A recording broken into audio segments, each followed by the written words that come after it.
Hey everyone, welcome back to another episode of the DJ Sessions presents the Virtual Sessions. I'm your host, Darren, and right now we're sitting in the virtual studios in Seattle, Washington, and I have none other than Vintage and Morelli coming in from halfway around the world. Where are you coming in from, Vintage and Morelli? I'm coming in from Belgrade, Serbia.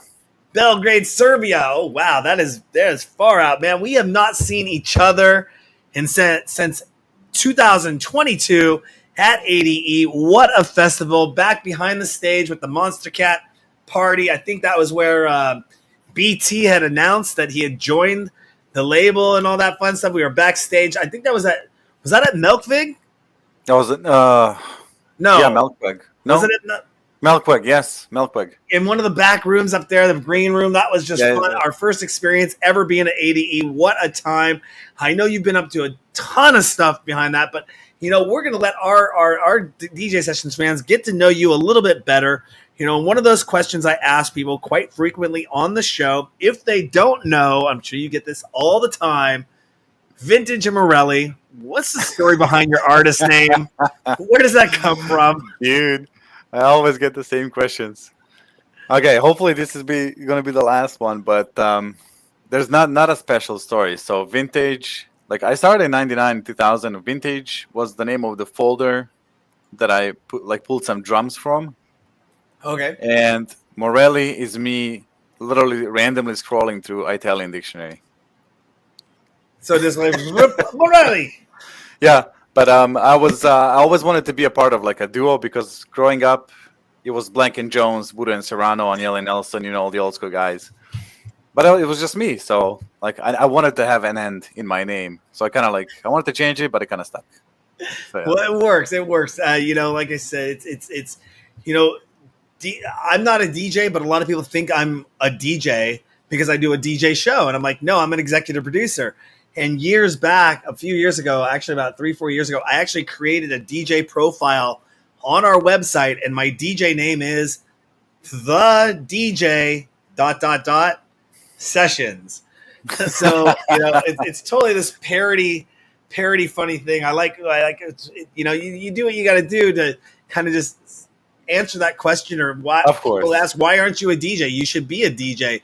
And it's kind of like, well, no, I executive produce the show. You know, it's funny. I even took it in my bio. I love it when I read this bio because it's hilarious. It's like the DJ. Why not? It makes total sense. The DJ ... Sessions is the DJ's DJ.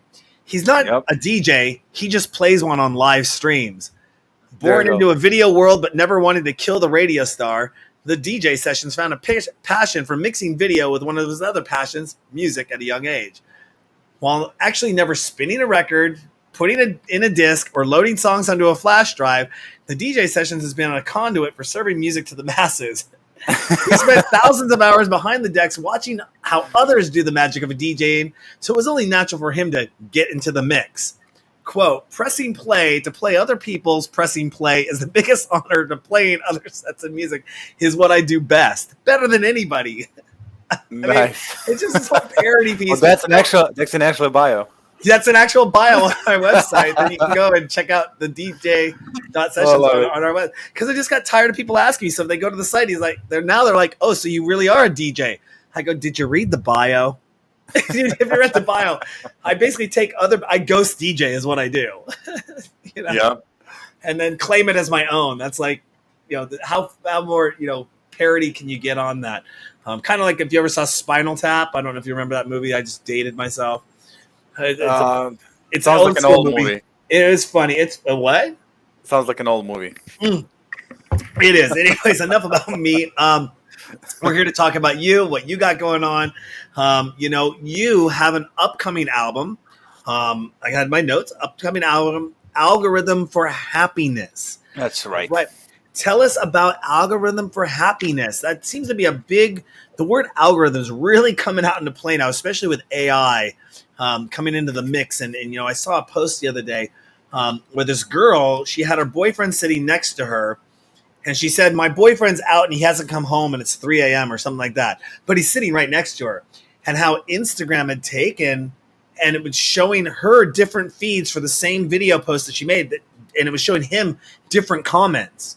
So it was like showing her comments like, oh, you should get a new man. That's a red flag. This, that, the other. But for him, it's like kind of like showing him these other comments for the same exact video in Instagram and how it's doing that. And it's, you bring up algorithm for happiness. Does that title have anything to do with the social media aspect of the world right now? Or it has to do everything against social media, basically. So what is the algorithm for happiness? Like everybody has a different thing, right? But what is being happy? Being happy is different for everybody. So I say, for me, it's being alive, being healthy, appreciating the small things in life, like having a roof over your head and a food to eat, clothes on your body, and then family, kids. That's it, and just leave something on this earth before you pass. Something, even if it's like a flower, or do something, do good, be the best version of yourself. That's the whole point of the algorithm. So you couldn't hit something that is one of my most spot on mantras right now that I tell my friends and family, my close friends and family, my close circle, is that literally I have a roof over my head. I have my refrigerator is packed full of food. I have clothes on my back. My bills are paid. And I get to, above and beyond that, I get to do what I love to do for a living. I run two companies that I'm going for with. But other than that, if you have those basic needs met, you should. I think my dad actually sent me some of this. If you have roof over your head, food, and clothing, it's like you are like in like 78% of the world doesn't have that. I know. It's some big number like that we take for granted. Yes, exactly. I was about to say we take simple things for granted.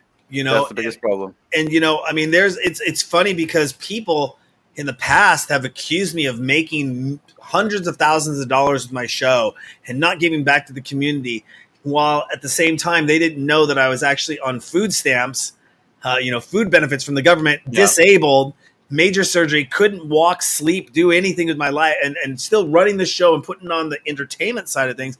And I was going through all these struggles, and it's like, I don't take that for granted anymore. What I have is those basic necessities. I wake up and I'll do, like, whoa, this is really, and I'll help other people out. I just recently, there was somebody that I just had to help out, and they're like, I didn't know I could get that kind of help. I didn't know I could get that kind of assistance. And sometimes people get scared to ask for help, or their pride gets in the way. That's a big problem. That's me. That's me. And that'll stop them from attaining happiness because they'd rather struggle and be, oh, poor me, rather than ask somebody for help and go, oh my God, this just lifted something off of a weight off my back, so I can now get to happiness. So that's really awesome. I was Tyson DeGrasse. DeGrasse. He said something recently I saw online about how AI coming in will actually probably come in and this is not a quote, this is paraphrasing. I didn't watch the whole article, but how AI will come in and actually destroy social media. That's a word. I'm not putting that word in his mouth exactly, but how basically, because AI will make everything so fake, people will want authentic, and it's going to be pushed through social media and out there, and people won't believe it. So it'll crash social media where people are like, I don't want that anymore because it's all fake and bullshit. Yep. And they won't believe what they see, what they hear anymore, because the images, the wording. I just built 2 websites using AI, and it created my copy for the websites. I was like, this is pretty impressive. I had AI make a bio for me. If you go to my website, the bio that's there, it's an AI generated bio. It was 99.9% correct. So it's basically just, this is how I say it, just make people more and more stupid. So it's all. I always go back to 1984 and Orwell. That's an excellent one. And well, there's the one that it's a very B-rated movie, but came out a long time ago. It's coming out more and more and more now. It's called Idiocracy. Sounds very, very familiar. I've seen it before, a long time ago, and it basically was the dumbing down of society. Idiocracy. Yeah, Idiocracy. And with Luke Wilson. And I mean, it basically dumbs down society where it's like, okay, you go to the doctor, you don't talk to a doctor anymore. You say, what is your condition? And there's like 10 buttons, and you're like, oh, I have a fever. Push button here. Oh, I have a stomach ache. Push button here. And then it goes, walks you over to the machine. I think it just spits out these pills, and you then take the pills and walk away. You know, that reminds me of that episode of Rick and Morty. Basically, kind of same exact, basically exact same theory. I love Rick and Morty. Huge Rick and Morty fan. Watch the series at least once a year all the way through. Yeah, no, but the same thing. Yeah, your happy pills. You know, just that was another movie. You know, Equilibrium. I love that movie. You know, Equilibrium. They took the somas. You know, there have been. I think it was A Brave New World was the one where they took the soma, and that was their happy pill, and then they stopped taking the pill, and they kind of sort of wake up. That was kind of the base of it. Sorry, folks. Spoiler alert. Equilibrium as well. You know, which was a kill. If you guys haven't watched it, watch it. It's freaking amazing. Yeah, it was definitely a sleep, like a not well populated film, but you know, I think just the whole theory of it, you know, of obviously that dystopian future that people just don't understand. That we're basically kind of in when you take in, you know, free market. I'm not trying to knock the alcohol companies in any way, shape, or form. So if you're going to sponsor my show, please don't hate me for saying this. But you know how alcohol companies come in, you know, the over the counter, you know, substances that people can partake in, whether it's alcohol or, you know, cannabis. I'm not knocking anything. Heck, I'm sponsoring a cannabis event this weekend. So, you know, I'm all about the freedom of having stuff out there. But, you know, the numbing down of society or the dumbing down of society. Yeah. So, well, both. Yeah. How do you tune into that algorithm for happiness? What is that dial? And is it just disconnect from it all? Get out to nature. Disconnect and go into the world. Awesome. If people could describe your music that you create, I'm sorry, not people. If you could describe your music in 3 words, how would you describe your music? Emotional, ethereal, and club-worthy. I'll take club-worthy - club-worthy. Awesome. That sounds great. Now, here's something exciting, too. Was it you just started a new record label, Contrast? Yes. Was that record label started after Algorithm for Happiness, or was it started before, and was Algorithm for Happiness its first release? It's so this is the story. I've been friends with Santos, or as you guys know him as Monoverse, for so many years, and he actually started doing As You Are. It's a record label that's actually doing really, really well now. So we talked about, even like years ago, I always wanted to have a record label because it's very difficult to release anything. Not just difficult, it's very demotivating sending demos to record labels and them being the judge if your music is good enough or not. And I think we both, like Santos and me, we share the same vision of like, fuck this, let's do our own thing, because I'm done with like rejections and all that stuff. And if I'm gonna push somebody, I'm gonna push my own brand, which makes sense. So this is how like this whole thing started, and Contrast is going to be the sub-label of As You Are, which is going to be run and curated by me. Okay. So that's the short story. Algorithm for Happiness has been going on for like a few years right now. It's almost finished, and why? So the first release is going to be, of course, to kind of like get the label going. It's going to be from the album, but I already have 6 or 7 already signed. They're all patiently waiting for the release, so it's going to take a little bit of time, but just to get things going, I just need to wrap up the album and slowly start releasing the singles and stuff, and then, you know, get the other artists who are signed to release their music as well, and see how it goes. This is all new to me. Yeah, it's very interesting that you mentioned you're starting a label, and I'm always curious to hear if it's already an established label or or they're just starting new, because over here at the DJ sessions, I've talked about for years about starting our own label. And the question is one, who do we put on the label? Do we keep it all only internal DJ sessions resident DJs that are producers? Two, if we open it up, do we open it up for submissions? Do we have a genre that we're going to focus on and say we only take genres of this? Three, who's going to sort through all those submissions when they come in? It's a job. It's a job on its own. Yeah. So that, and then, what happened? Again, we're going to get so many submissions. You don't know if you're getting a drum and bass submission, a house submission, a tech house submission, a trance submission. Yeah. And then you got to at least listen to it. And maybe that intro takes 20 seconds to build into it, hits.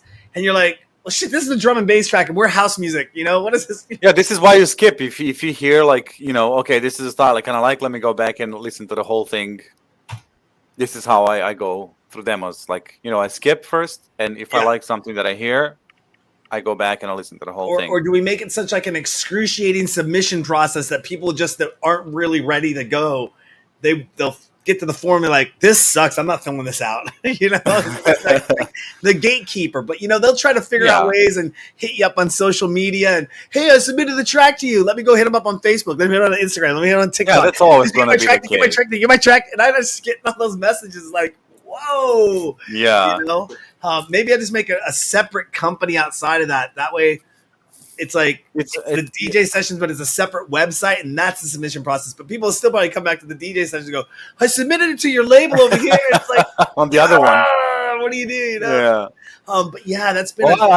So, what genre? Do you have a genre or a theme or an overall art of what's going on the label contrast? Yeah. So I've been known to do multiple genres, and that's mainly progressive house, melodic progressive house, however you want to call it. And then I had drum and bass releases, and then I had a few techno releases, right? So for contrast, I'm aiming for progressive house, but also I signed a few deep house tracks. So I always say if the music is good, I'm gonna sign it, unless it's like a uplifting 140 BPM. That's not just me, But as long as the music is good and it moves me, that's good enough for me. Exactly. And I was going to ask you, do you have any other secret aliases under which you release music? And is there a secret alias under contrast that nobody knows about? No, but I did have secret aliases like 15 years ago. I'm never going to say. That was like kind of like in like. Yeah, while Vintage Morelli was developing, I tried something else, but thank God nobody knows. Just sent you a private chat message, by the way. Anyways, well, okay. Sometimes artists aren't proud of their earlier works. I know if you go to our website that you can go back and see some of our first episodes we ever did for ITV Live presents the DJ sessions. Actually, you can see the first ever episode we did of the DJ sessions. Hang on, I know we're private chatting, but it's okay. But no, I mean, and some of that work, you go back and you look at it, and this is when you had internet upload speeds. The company said you got 2 megabits uploaded, and really you were getting probably 0.6. This is all text talk, but long story short, for those of you who have fast internet now, y'all don't know what it was like 15 years ago doing live streaming online. And people go back and look at that, they're like, people used to watch this? This is what you got by for what was the standard? And we saw it as like, wow, look at the image, it's on the screen, this is awesome. But you look man, we were old school, we had dial-up. Come on. Well, I mean, I wasn't dial-up. We weren't doing it back that far back, but I mean, basically, you go back and it's like, if I was a baker of a cake, or I was using Fruity Loops 3 and my music was back in Fruity Loops 3, and now they got FL, or they got, Ableton, or they got, Logic and all that fun stuff now. And you can see the progression though of music, of the person's career taking off. kind of like when I took this philosophy of music class 20 years ago back in college. And, basically, the teacher, he walked us through, and he used the band Genesis as I love Genesis as their as his drop of showing how Genesis started. They had like 40 albums or something. He brought in his whole CD collection, and I was like, he goes, listen to him here, and then listen to him here, and listen. It's kind of like the evolution of the Beatles, going from the 50s to the 60s, the 70s, and doing that, and I think with the internet now, and I was talking with somebody who I started with a long time ago, of seeing that progression, though, of going back and be able to see our first episodes in the history of the DJ Sessions archive, and seeing that transition of moving up to where we've evolved to. I think it'd be interesting. That might be something that you could look into for your website, and maybe publish that other works known by thing just for your fans to go, okay, it sounded like shit before, or maybe it wasn't the greatest stuff, or it gives that context, the history of knowing that. But yeah, I mean, it's always like that. It's like either sounding like shit or it's like overproduced. I don't even know what overproduced means. Now, have you ever visited a faraway country where you were surprised that people actually knew your music? For me, that was U.S., to be honest. Okay.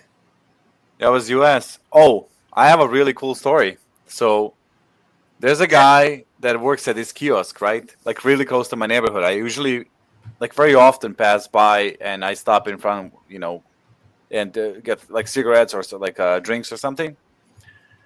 He's always like, he told me once, he looked very familiar. And I'm like, I don't know, man. I mean, I come here like every other day. And he's like, no, you look very familiar. Like, what do you do? I'm like, I'm music. Like, really? What kind of music? Like electronic music. Oh shit, what is your artist name? I'm Vintage Morelli. Holy shit, dude. And he's like showing me on his phone. I was just listening to you.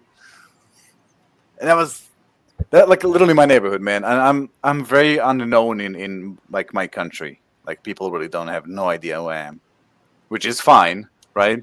But that was like a cool story. Like he's like literally in my neighborhood, and I go there like every other day to buy smokes, and he's like, holy shit, I was just listening to your music, and he's showing me like his Spotify. I'm like, fuck, man. That's nice. Yeah, that's so cool.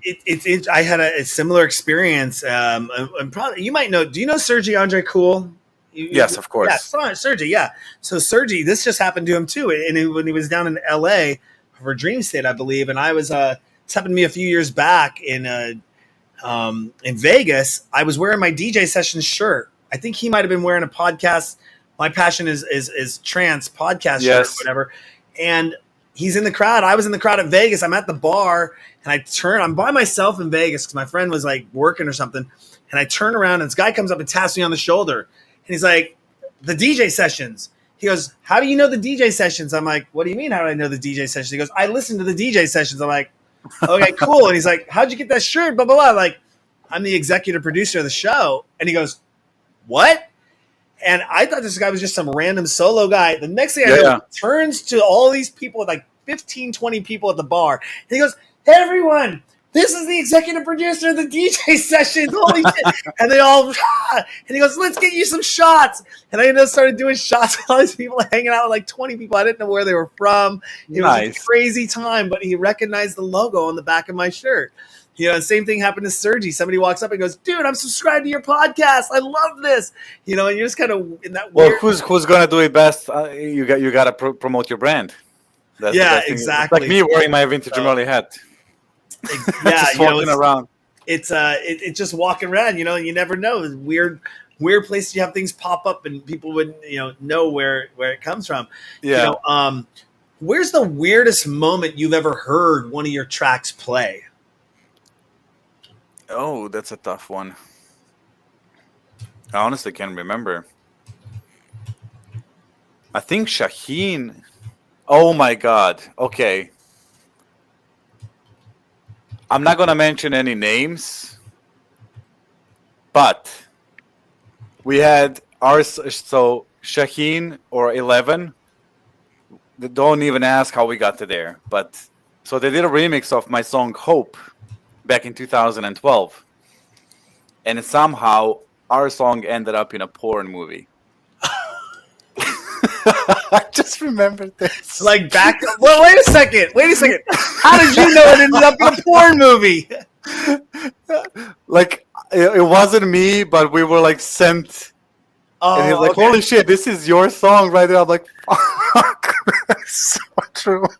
Was this something that, like, did you have it with another label and the label licensed it for use in the film? Or? No, it was just randomly used. Somebody really liked the song. Ooh. That was so long ago. Was it like an OnlyFans thing? They were making a video? No. Like it was way before OnlyFans. It was like what's the famous like Pornhub or what's the other one? I have no idea. I don't know. I don't know. What are you talking about? Nobody knows. What's that? I thought it was Horn Pub. I thought it was Horn Pub. Yeah, I think you're breaking up. Yeah. I'm running into a tunnel. Yeah. Well.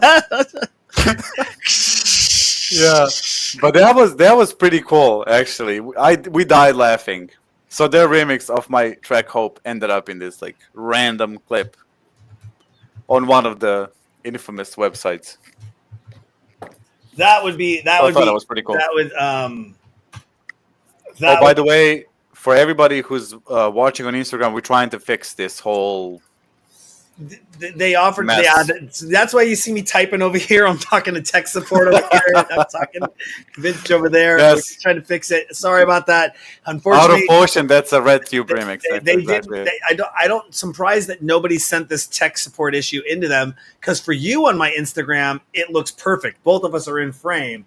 But for guests signing into Instagram, it doesn't auto size it for the guests. Oh, so I don't know. I can't even check. How do I check that on my phone? I went there. I went to your Instagram, and you click on the live button, and then let me try. I found you.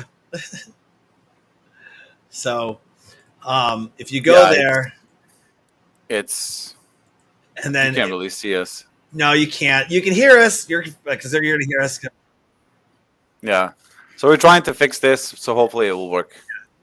And Julian Gray is here, and Christy. Hey guys. Yeah. Oh my goodness. Yeah, there's a bunch of people in there. You can say hi to them and chat with them and stuff if you want to. And also, he's Karelian. That's one of the artists I signed. He's like in the chat with us. I don't know if can people just chat on Instagram, or should we send them like to? I don't know. Martin Graf, of course, my bro.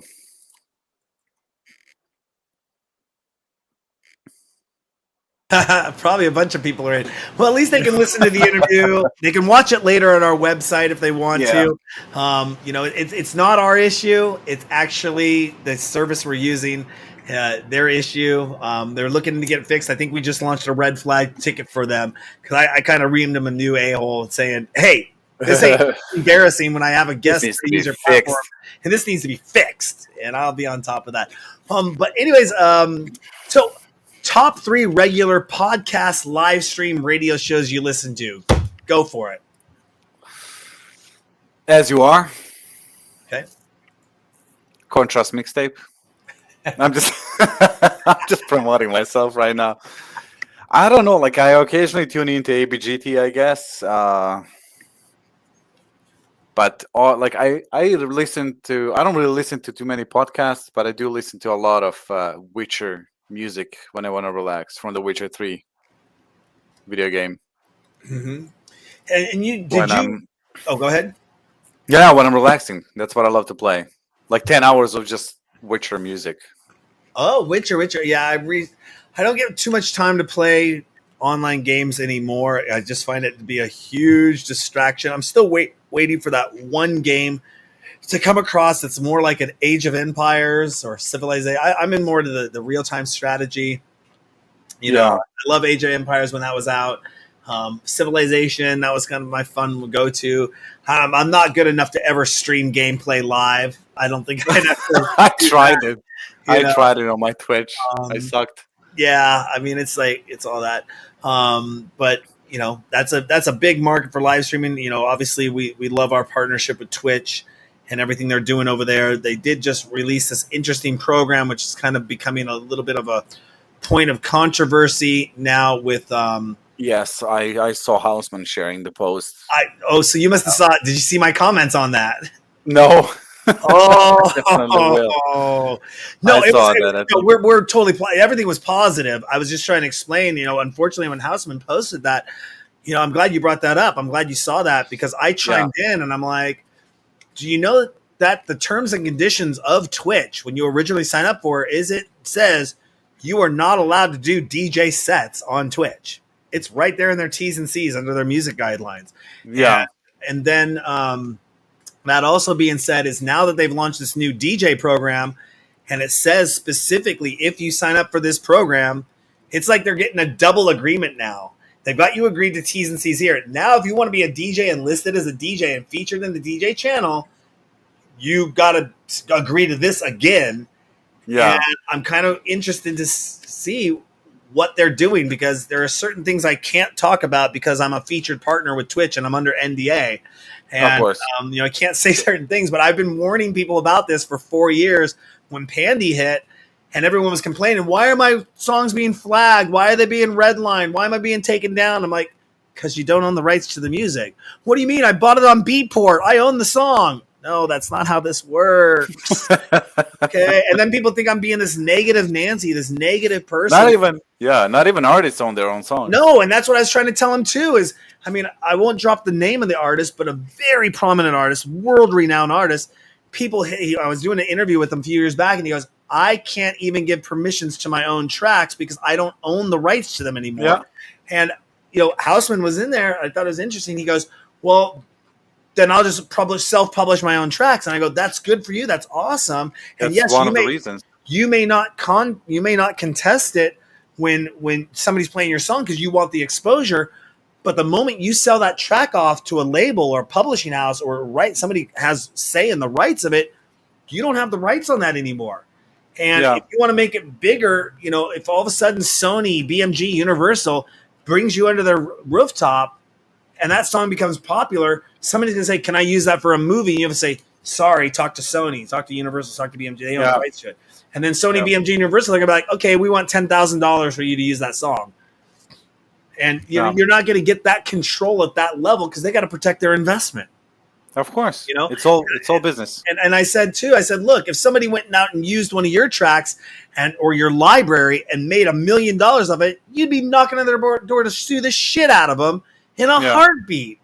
And that's where people got to put this into perspective. I have this talk with a lot of people over the years about copyright and all that stuff. And I won't get into the go look up the rest of the post and everything. I wasn't trying. I was not being mean. I will officially say I was not being mean. I said, please don't shoot the messenger. I'm not trying to be an asshole here. I'm quoting. This is Twitch's terms and conditions. And this is Discord's terms and conditions. This is Kicks.com's terms. Everyone's going to have these terms and conditions on this stuff. And I'm going to say it. It sucks. It does. But people have to be protected. And I think the biggest thing here, and not to get off on this, is off topic on this, but the biggest thing is people are if people know what ephemeral use is, then go look it up. I'm not going to go going down that legal route. Go look it up. But the problem is that people are putting these tracks out there, and while the music is good, they're putting track by Tiesto, track by Above and Beyond. And those are commercially protected trademark names that they're now using in a live stream, and you're getting paid off the use of that name. That's like me saying I can talk about Mickey Mouse and do a show about Mickey Mouse. Hey, I don't like Mickey Mouse's ears. Oh, I don't like this, or I don't like the theme park, blah, blah, blah, blah, blah. But the moment I'm like, check out Mickey Mouse, listening to my show because I got Mickey Mouse, Disney theme songs, Disney, making money.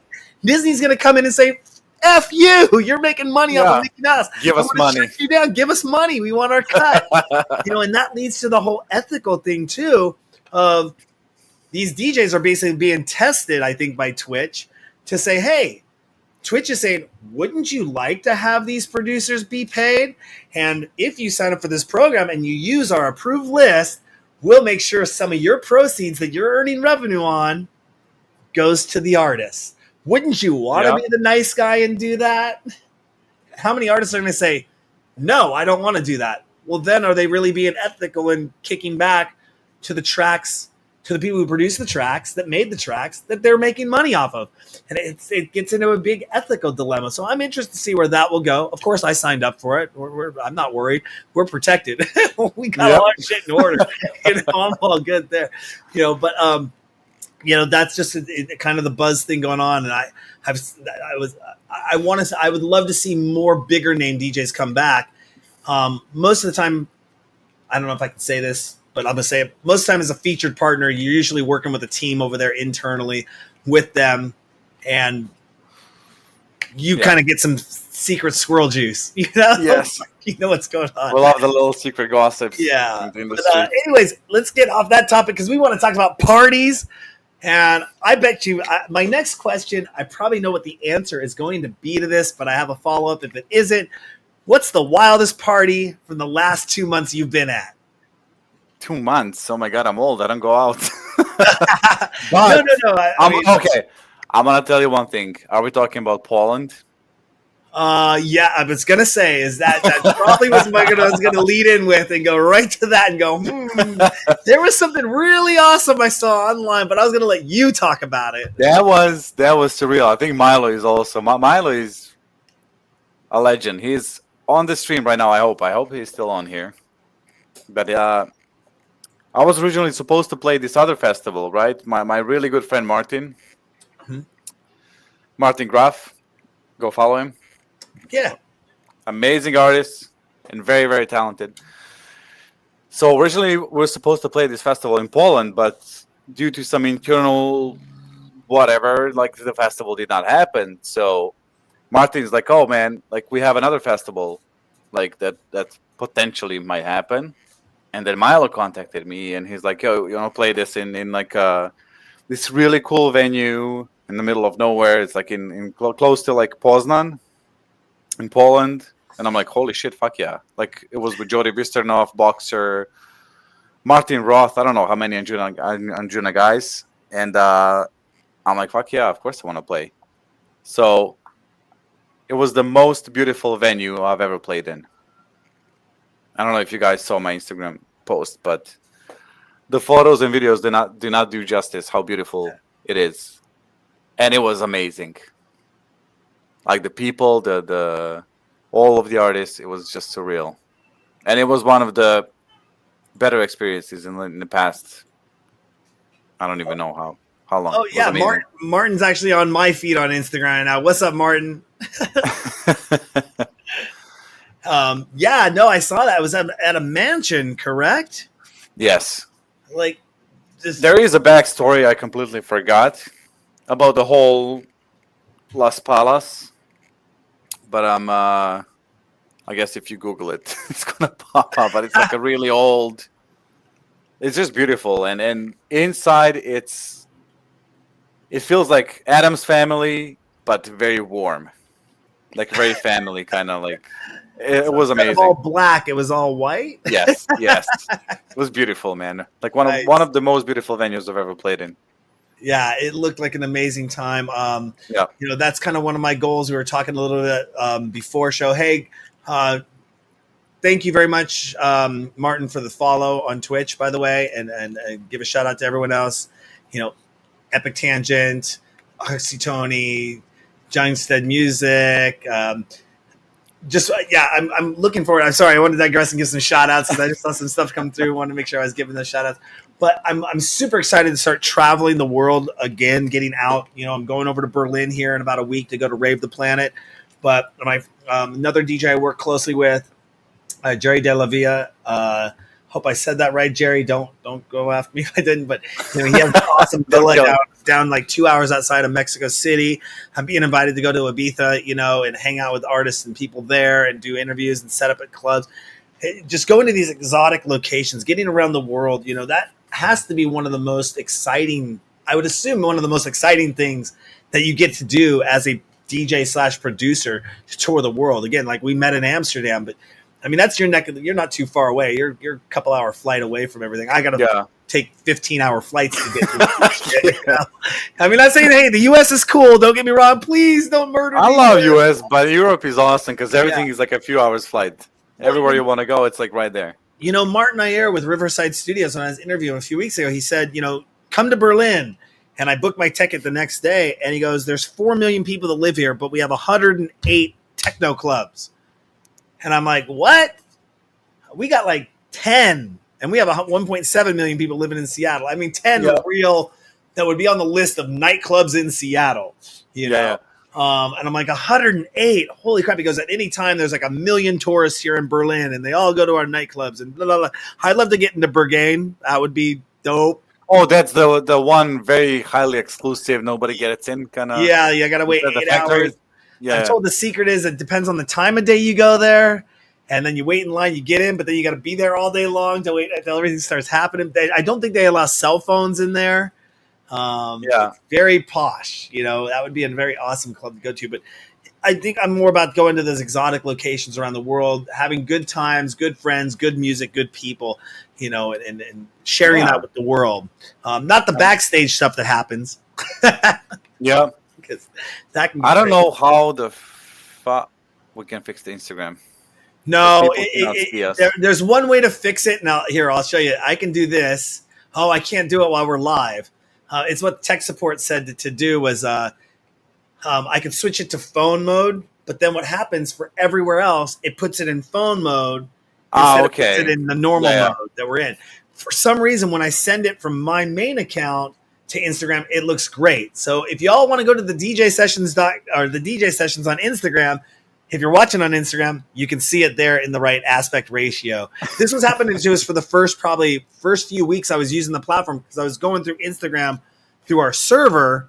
I wasn't going through Restream. Once I started doing it through Restream, it auto sizes it for us. And I was like, yeah, cool. Which meant I thought that I was going to do it for my guests as well. Unfortunately, Restream is the ones who dropped the ball on this. This isn't a DJ Sessions or Vintage Morelli issue. So please listen to the episode. You can go back and watch it later on at our website. In all of its glory. All that fun stuff. So you've literally played countless large-scale events. We all know what happens on stage, as I was just making a note to, the precursor to. Can you give us some insight as to what happens backstage? Like, is there anything crazy you can talk about what happened at that Injuna family reunion party that is okay? PG friendly, family friendly to share on the show? Yeah, of course. It was just all the shenanigans are in the back. Yeah. Like all the artists going, like just making jokes, having a good time. Yeah. How many of the members of the Injuna family were able to show up? Was there any names you can drop that got of course. Jody was the main act. He was on Saturday. It was Tri-Lucid. It was Martin Roth, Boxer. I don't know who else was there. I gotta look at the event photo again.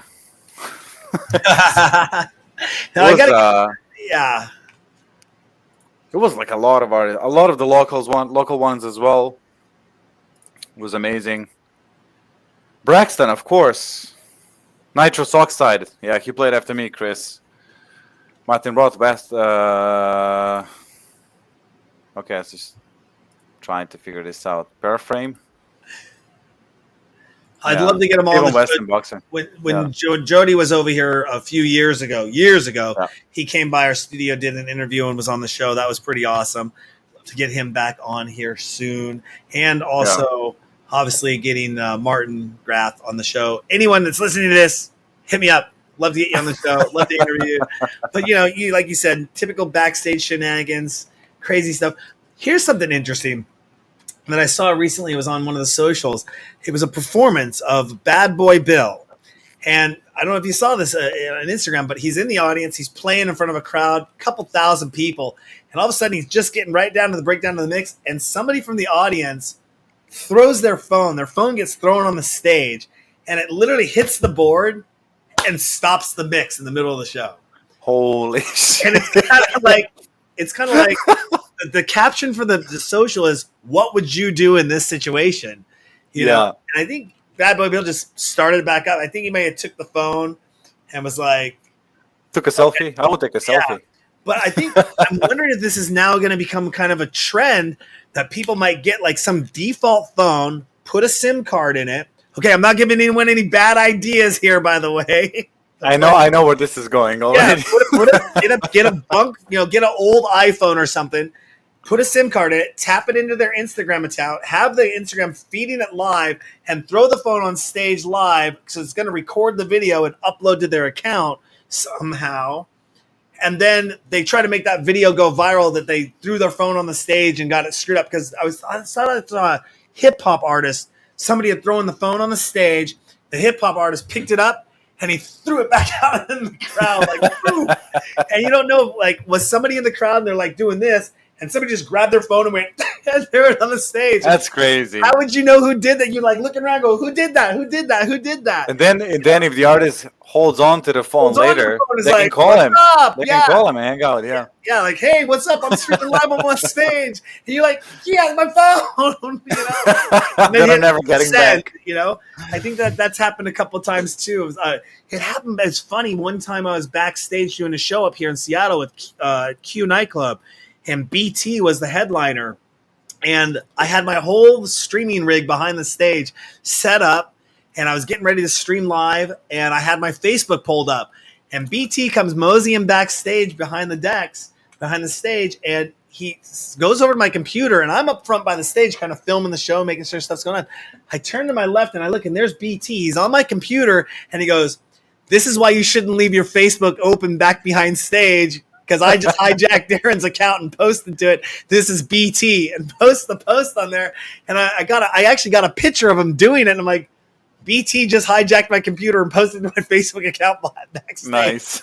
I was like, shit, you know, but it was like one of those funny things that happens backstage, you know, and I've been backstage a lot. Having media access, you see a lot of things going on, you know. BT's a legend, man. I grew up with his music. I had his app on my phone. Yeah. I mean, he's been around for a while. Really cool guy. What's that? I had his app when I had a first iPhone, like, I don't know, like iPhone 1 when it came out. I have no freaking 2007. idea. I know. He had an app. I was there. The starter one, like, yeah. You know, has anyone ever screwed up a performance of yours that you had to recuperate from or come back from? I did. What happened? I stopped the wrong deck. Oh, what? Yeah, I messed up. Like, I stopped the wrong deck. I mean, it happens. And was the crowd forgiving? We're like, oh, yeah, but it's also but it's about your attitude as well. Like, fuck, man, this happens. I'm a human being. Like, fuck it. I'll just, you know, play from the beginning, or like just move on to the next song. Who was it? It was oh gosh, big name artist. I'm sure you heard about it. I try not to get controversial on the show, not try to pull fun or make fun some of tabloid stuff right now. But it was somebody they stopped in the middle of their show, grabbed the microphone, and did something, and ended up like walking off stage saying, "This, I'm out of here." Oh, that was recently something. Yes, who was that? I don't know. Maybe somebody knows in the comments. Oh my god! Come on, Darren. I remember that. I gotta turn on the fan.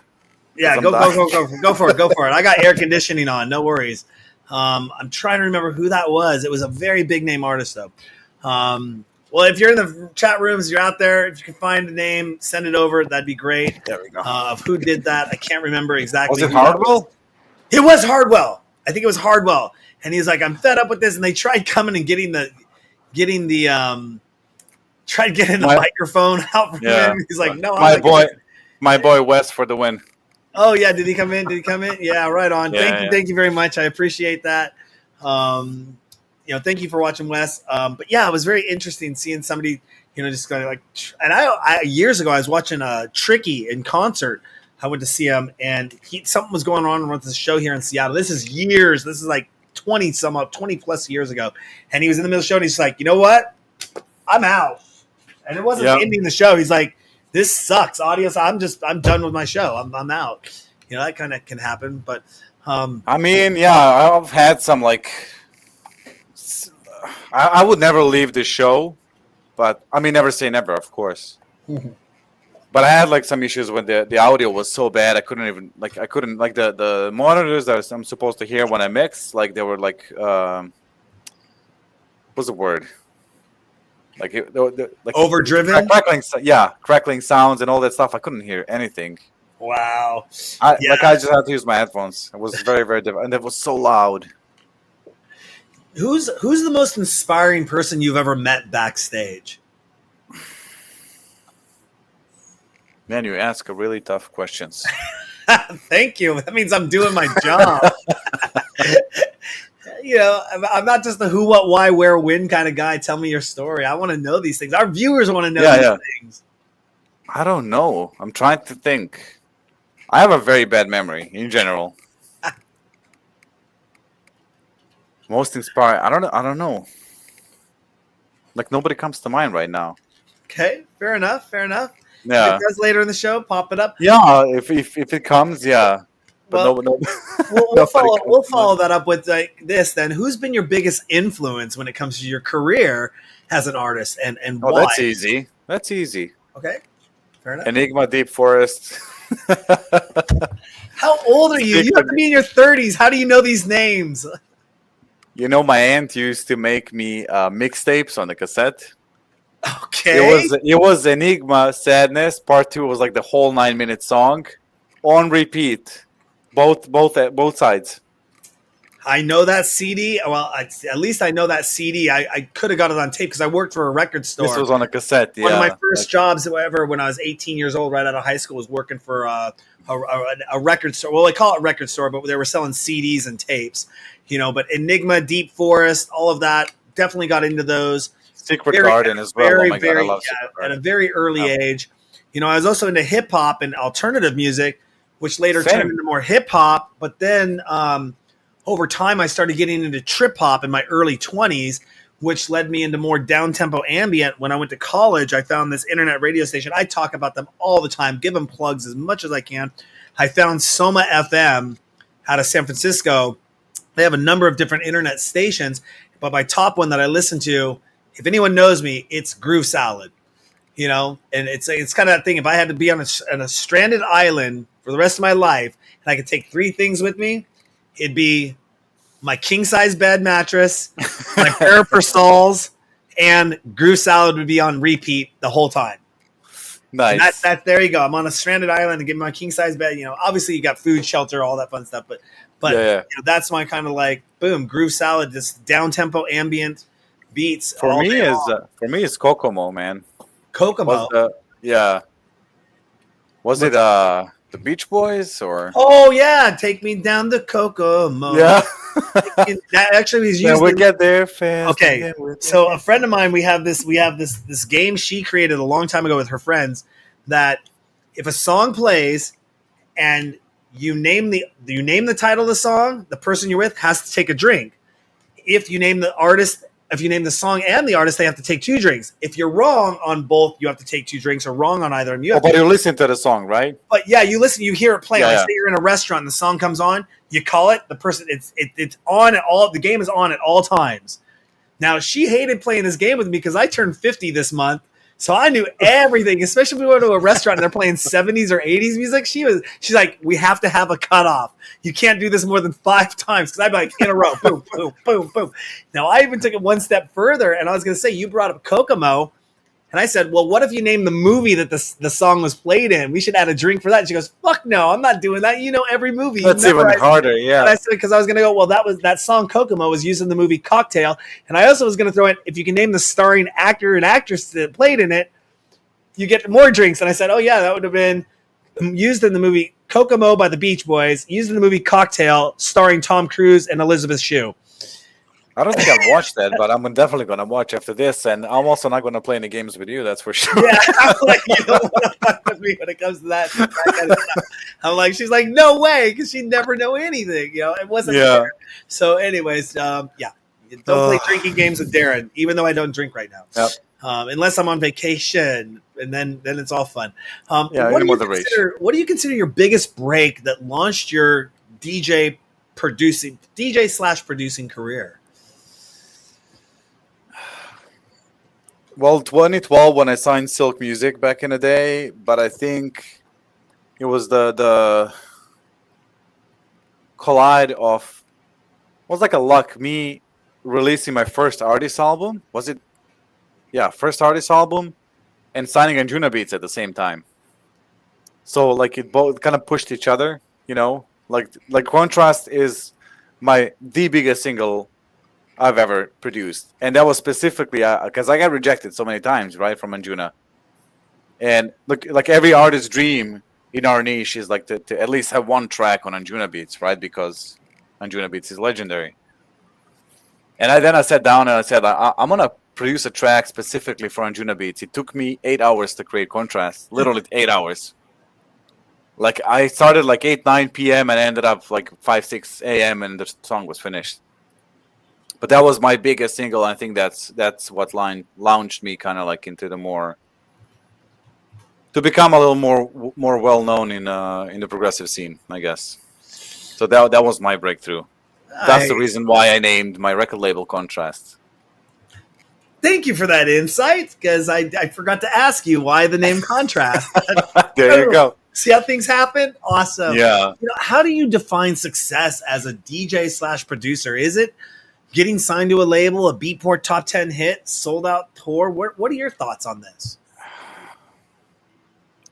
I don't know. I mean, honestly, like that can either make you or break you. I'm talking about also mental health, from a mental health kind of point of view, because like if I don't have Beatport top 10, like Beatport literally only mattered like 5 to 7, 10 years ago. Like it doesn't matter anymore. Now it's Spotify, and Spotify, we all know, the deal, because you have to have connections, you have to know people to get into playlists and stuff. That's just a fact. Or be on a really big record label to get pushed. Even then, it's like not a sure thing. Yeah. So it's who you know, basically. But in general, it doesn't matter. For me, it doesn't really matter. Like just keep doing what you're doing. It can be very frustrating, like you pouring your heart out and your years into music and not getting anything out of it. But we are usually very hard on ourselves, especially. I'm talking from my perspective and also maybe from the perspective of the artists. We're very hard on ourselves, and we always aim for something bigger and higher. And of course, no, we don't do that. Are you serious? There's no mark, But when I see myself like 10 years ago and now, like I've come so far, man. Even though I don't see it, because that's the thing. I'm very hard on myself. Like I didn't do like I'm not playing festivals. I'm not like I don't have 50,000 followers on my Instagram and all that stuff. Like unfortunately today numbers matter, but for me it doesn't. Like it's just numbers are just numbers. You know what I mean? Yeah. No, it's a lot of fake followers and stuff just to appear more. But those people get shows. That's the thing. Those people get gigs because the more followers you have, the more content you put out. Like music doesn't even matter anymore because it's all about the content today. You're echoing when I speak with a lot of producers, and even DJs or older school DJs who, aren't up on the new social media kick and running that. They will say, it sucks. I've been producing. I got some of the hottest tracks out there, but here comes a kid along. I'm not knocking anyone. It could be real. It could be not. But, here comes somebody along and they have 100,000 followers on Instagram. They got this, they got TikTok, they all run it, and they're getting booked for shows and I'm not getting booked. Same. And, I've been doing this for 20 years, man. I have maybe like something like above 5,000 and that's all legit. You know what I mean? Like I've never paid money for it. It's all organic and I'm very proud of it. Yeah, it's something that I'm struggling to go through that next tier, that next success with the DJ side. Like a couple of years back, we went from basically being a stateside United States brand of talking to the DJs, talking to people when they came to Seattle and working with them, to when Pandy hit, I had to restructure our whole brand because we were a live streaming DJ show in a world where everybody in the world jumped online and started live streaming their DJ performances and started doing that. So I was like, well, what differentiates us from those people, from and all the A-list celebrities that I would have got to come to the show in the past? Well, now they're doing their own shows. So like, well, why do I need to come on the DJ sessions? But we saw something that people weren't doing, that some of the major electronic music players in the community weren't doing, and we readjusted for that to become more of a kind of, I use the analogy of when MTV used to play just music videos. But then they started getting into producing content like shows like The Real World or game shows, and they started doing more music news and things like that. You know, I started taking that same approach at the DJ sessions. We will always be focused on the music here at the DJ sessions, but we now have launched and kind of went a little bit more international, where we've also opened up our doors to all electronic music industry professionals, and not just DJs and producers anymore and mixes. We're talking to label owners, lawyers, lighting designers, you know, promoters, the whole gamut of the part of the industry. You know, to make it more of a news site, which I'll give the drop on all that stuff and finish up the show here, which we'll be wrapping up in just a few moments. But, you know, we want to be a destination point where people are coming back daily to tune in and watch live interviews like this one, to watch the exclusive mixes that we have only on our site, to be able to, you know, our news stories and all that. And keeping all that going in the back end. I'm not just some guy who flips on a webcam and here I am talking to you in Serbia, you know, going like, or, you know, halfway around the world. There's 40, 50 hours a week that goes on behind orchestrating all this stuff, website, social media, app development, you know, virtual reality nightclubs, everything I got going on that, you know, it's amazing what people don't know what happens behind the scenes a lot. Same with the music production and artists. Like, you see so many artists just pop up like out of nowhere, but they don't know like 15 years behind the scenes, you know. They didn't just explode right now. It's like all the hard work they put behind. Well, and that brings me right into my next question for you is, how do you balance your DJ production career with the other obligations in your life? Any tips or tricks, any insights you can give to our viewers or up and coming producers out there? For me, it's always like I've always done music for the love. Mm-hmm. And I honestly don't seek any like glory or fame or anything. Just love making music, and for me, it would be awesome like to share with more people. Mm-hmm. But it's a balance. It's not draining yourself, because I don't want my music to become tedious to me, like something that I have to do. I wanna do it. It's like with the album now. That's why it's taking so long, because I go back into my project and. Most of the times I fuck something up, and then I'm like, fuck, like now I have to go back and redo all the shit that I messed up, right? But I don't want to do that. Like, I go and like a week off, like I'm not doing anything music wise. I love designing, so I am usually in Photoshop if I'm not doing music. I love just for me, and I'm also designing all the stuff for Contrast now, and everything that's on my Instagram, I do myself, like all the reels and stuff, and the designs, and also I love being in nature. I love walking Milo. I don't know if you can see him. He's right there. That's my old boy. That's my old boy right there. He's just right on. Oh, nice. Love walking with Mimi outside and just take it easy. You know, success doesn't always last forever, especially for an artist. Yeah. What do you do to save up for the future? What do you invest your earnings in? Is there anything you could recommend that people might do to have a back end support, you know, or something? Or are you into NFTs? Are you into crypto? What earnings? Well, I'm surprised you meant what earnings, because, you know, Snoop Dogg was recently in an interview. He's at a major conference for like live streaming music, something. I don't know where it's at. I just saw it on Instagram. And he's talking about going, wait a second, this is why the writers are striking, because they haven't determined the value of these streaming rights to music. Yeah. You know, you have artists out there and they're getting millions and millions of streams. They're seeing pennies off of it, while the companies are making bank off of it. And that hasn't been determined what that's going to be. And that's why you saw the writer's strike, because like, we didn't account for live streaming when we wrote this. This was like television, film, you know, maybe a CD, you know, a CD distribution, you know, or a DVD distribution, you know, but it didn't include live streaming or streaming rights in that contract. And they're trying to negotiate and get something for that. And same with artists, you know, they're like, I was just having this discussion in the Houseman.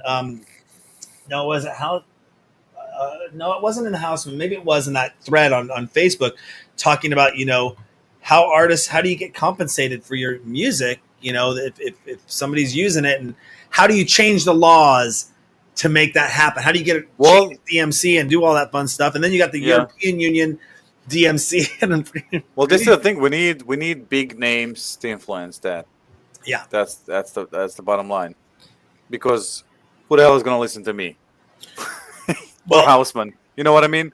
Like, we need like famous people to fight for us, for the rest of the like big DJs, big names, big artists. It's interesting you bring that up because I recently just saw somebody locally here in Seattle. You know, they posted saying, "Hey, I started as a DJ 25 some odd years ago. I started on vinyl.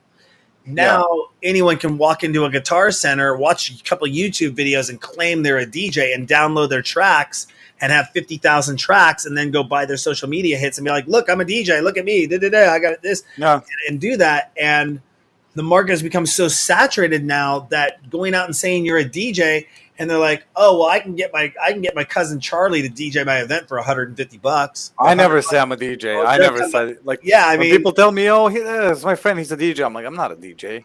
Yeah, I'm a producer. I create music.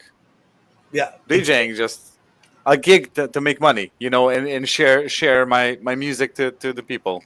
But I produce. That's my main thing. Like when people call me a DJ, I'm like, oh, anybody can be a DJ. Come on.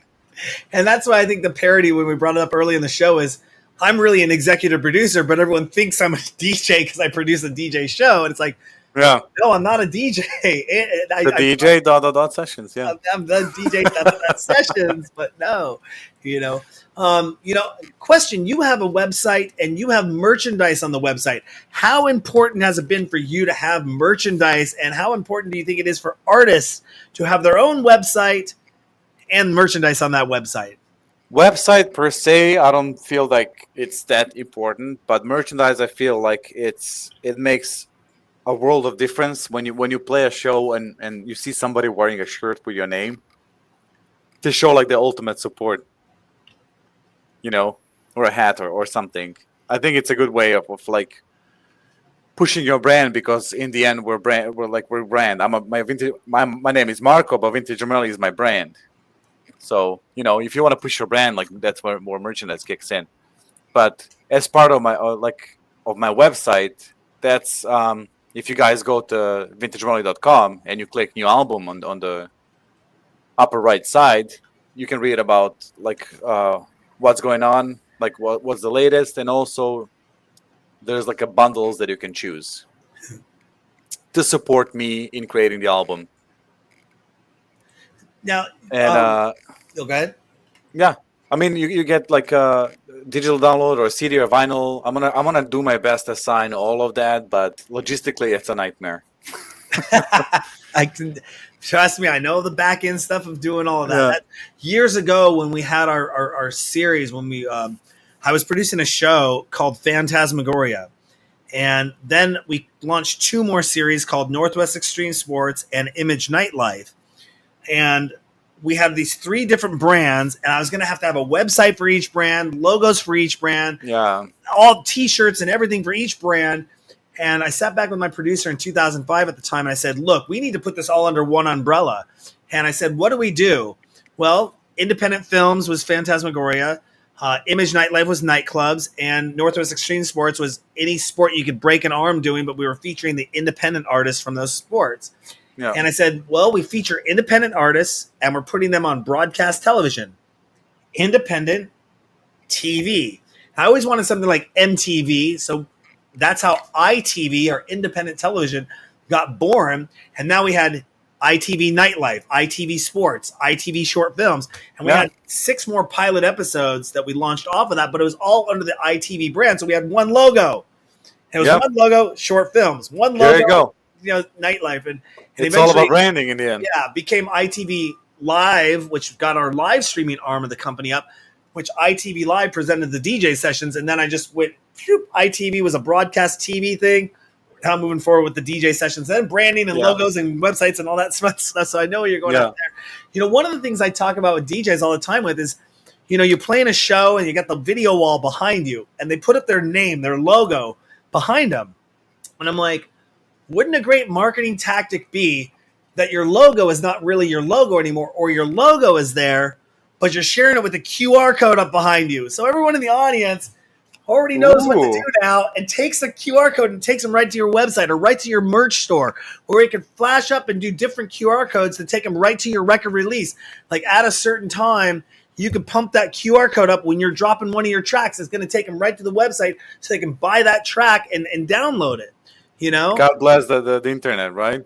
God bless the people. Don't think I'm crazy for talking about QR codes because I was talking about them. But that's funny because so on my CD and vinyl, right? That's the goal because this is going to be the first time I'm ever doing it because I'm doing this shit independently, right? So there's going to be like a little Easter egg with the QR code. I'm not going to say anything or what it is, but there's going to be an Easter egg that you have to crack to get you to the meaning of life. And it's not number 42. That's I mean, that's the whole thing, is that I assume you know the reference to number 42. Of course. Yeah, a huge Hitchhiker's fan. Yeah. Awesome. I'm a huge nerd. Yeah, right on. Well, then we can have a whole nother show all about that then. Oh yeah. I think we're birds of a feather. But yeah, I mean, people thought I was crazy about talking about these QR codes in 2010, and I told them it's going to revolutionize the world and change things. And now everyone knows how to use them because of Pandy. And I was like, all right, cool. But, I've even told DJs, I said, make a shirt. And when you're on stage, put your logo on the back of the shirt, but put a QR code on the front of the shirt. So when you're up there on stage, people can take it and takes them to your website. It takes them to your link tree, and they're going to follow your socials. And you're getting that commercial billboard right there to your audience. You're on a stage. Stand up. Use it. Yep. I mean, come on. And people are like, well, it's going to look weird that I'm going to have a QR code on my shirt. Not if you're getting 50 people from every show you play and clicking on your link and following and commenting on you, or you're selling some tracks, or you're selling some merch. That's what I'm gonna do, because the back of my car, it's completely filled with bumper stickers ranging from Rick and Morty, Star Wars, Lord of the Rings, and then you have Vintage Morelli, right? Big ass logo on the back, so you know when you see it, you know it's my ride. But then I want to do the QR code as well as Instagram. Like you see all these cars like with complete makeover, like with like ads and stuff. You get paid to drive a car. Around. I know nothing about that side of the business. Okay, so in Europe or at least no, that's a joke, man. I own an advertising company that you saw my truck earlier, and I'm in that industry. Yeah. I mean, but like you see these cars and you can make some money. They put a bunch of stickers on your car and you drive your car normally, but you're actually advertising whoever pays. So I'm like, why wouldn't I advertise myself? I'll just put a bunch of stuff, on my own car, and just when I drive around, maybe somebody's, let me see that QR code. I'm very curious. Yeah, absolutely. I mean, you're 100% on top of that, and it's a way to get out. It's like a passive marketing technique, and somebody's they're going to see it, like take a picture, like, you see that happen with a lot of Anjuna fam stickers around town. You see post on social media, like, this person was in front of me. They're an Anjuna fam. Yeah. Seattle Trans Family or something like that, for local here. But, branding, marketing, that's all key. Definitely just another way of getting your name out there. Is there anything else, Marko, you want to let our DJ Sessions fans know about before we let you go? Just looking forward to sharing the album with everybody, and it's sounding really, really good. Is there an anticipated release date on that? Not yet. Okay. Because it was all supposed to be colliding with the U.S. tour, but, all the visa stuff, so I'm still kind of waiting on it, but it's going to be very soon, hopefully. Well, and where can people go to find out more information about this, follow you, to know about the album release, the label, and more? So, vintagemorelli.com, that's my website. All the socials are there. If you click on new album on my website, it's going to take you to everything you need to know about the creation of my album and why I'm doing this. And all my socials are there, so you guys can follow me. Awesome. Well, thank you for coming on the show. Definitely going to stay in contact with you. It's our goal here at the DJ Sessions to always try to stay in touch with our artists every 6 months, because there's always something new going on. We want to keep you on the show, keep you going. When you come to the States, we're going to get you over here. We're going to get you on that mobile studio. Oh, yeah. And get you to play, something on that, do an interview in the back there. We'll have some fun. I know that people here in Seattle definitely love you, and it'd be great to see you when you come here.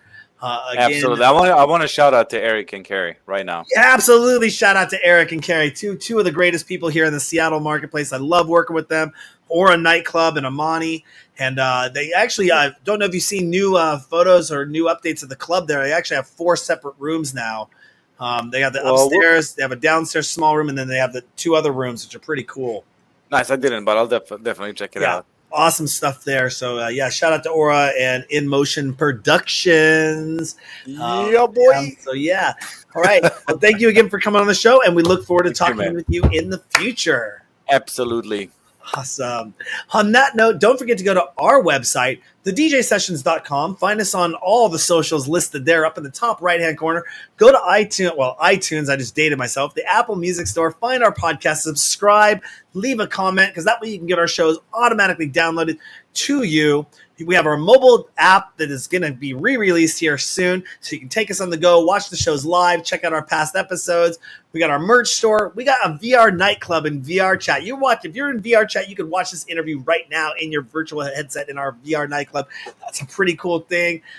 Got more stuff coming your way. 600 news stories every month published to the DJSessions.com, exclusive mixes and more at thedjsessions.com. I'm going to try something here. I haven't been able to use this yet. We're going to go boom, see what happens. Oh, that's the QR code there. Let's do QR code image. Hey, look at that. Pops it up on the DJ Sessions website. Check that out there. That's something new. I've never done that in a show before, but since we're talking about QR codes and promoting, there we go. Right there, thedjsessions.com. I'm your host, Darren. That's Marko, Vintage Morelli, coming to you for the virtual sessions presented by the DJ Sessions. And remember, on the DJ Sessions, the music never stops. Outro.